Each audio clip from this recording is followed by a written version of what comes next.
Hi guys! Welcome back to my channel. So in this video, ay magre-review tayo ng isang LinkedIn application na sabi dito online application up to 5,000 pesos. So minimum of 5,000 pesos but maximum of sabi dito na 30,000 pesos. O diba? So sabi dito din na up to 365 days. So, let's see kung talagang 365 days. So, nakakaloka, guys.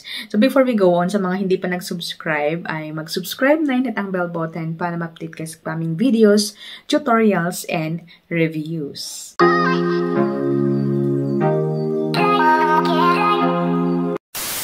Welcome and welcome back sa aking channel. So today's video guys is magre-review nga tayo ng isang lending application na nagpapautang up to 50,000 pesos. And minimum na loan dito guys is napakalaki, 5,000 pesos. Before we go on guys, disclaimer muna, ang video ito hindi po sponsored, hindi po ako affiliate sa any lending company, and hindi po ako isang agent. I'm just sharing with you guys kung ako nung nakita ko sa isang application, kung anong aking na-try, and kung magkano ang bawas at kung magkano ang dagdag. Alright, so sabi sa kanilang application guys na online application up to 5,000 pesos. And sabi dito sa kanilang application, take 2 minutes, easily complete all application procedure. Okay. By the way, ang ating nire-review guys is si ePerash loan application na nadadownload sa Google Play Store and pwede to sa Android phones. Ayan. Okay.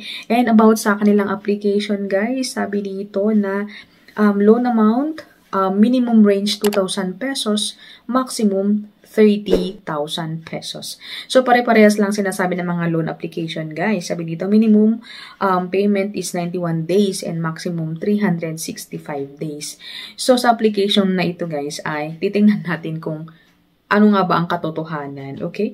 So, after natin i-download, guys, ay makikita agad-agad dito ang mga policy nila, okay? So, privacy policy and sabi dito na basahin daw kasi hindi siya magre-read saka baba kung hindi natin binasa. So, scroll natin and pag nag-read na, push na natin continue. And then after which is magtatanong sila or magre-require sila ng phone number kasi nga magsisend sila ng one-time password. And then, log in. Ayan. So, sabi dito, call record. So, they will invade our contacts. Ganyan. So, confirm lang natin para ma-push through. Ayan. So, permission statement sa ating call records, SMS, location, camera. Ganyan. So, confirm. And then, sabi dito, allow ePerash to make management phone calls. Ayan. So, sabi dito na welcome to ePerash. Ayan, your one-stop loan platform. How much do you need? Ayan, may patanong pa si Mayor. So, sabi dito, 2,000 to 80,000 pesos. Sabi dito nga, loan term 91 days and daily interest is 0.04%. So, if you're okay, then tap natin yung apply. Ayan. So, pag natap natin ang apply, guys, makikita ulit natin dito, ayan, yung certification. So, magsa-certification daw tayo. So, basically, sa certification, guys, isatanungin ang ating mga information, okay? So, go to certification. Tap natin yun, guys. So, first thing is yung authentication. So, authentication means yung mga ID natin, ayan.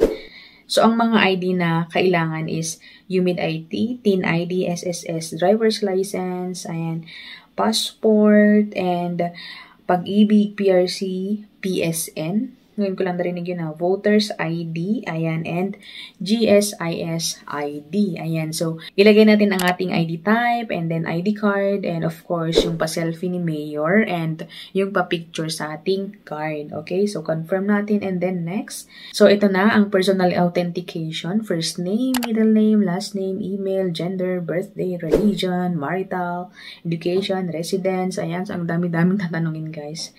Okay, and of course is ang ating bank account number, kung hindi ko alam kung anong bank account number to. Then loan purpose. After natin na fill upan, guys, submit natin, and then next, work information certification. Ayan, so sa ating work information naman. So, company name, industry, job, payday, monthly income, ayan, work day, work year, company phone number. So, mag-ingat lang tayo sa mga nilalagay natin dito, guys, kasi may prone